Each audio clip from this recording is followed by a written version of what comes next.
Овие поплави се заради одливање на водата од коритото на реката Вардар на повеќе места овде во Скопје. Од Управата за хидрометеоролошки работи, како што кажа и ти, најавуваат дека овие врнежи од дожд ќе продолжат и во наредните денови.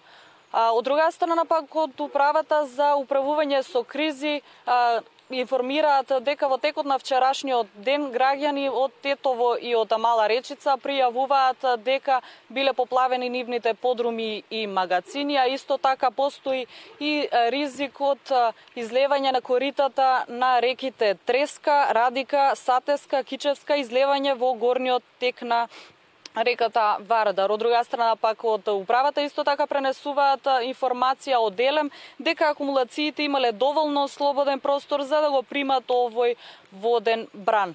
Како што кажав, од Управата за хидрометеоролошки работи најавуваат овие обилни врнежи да продолжат и во текот на наредните денови.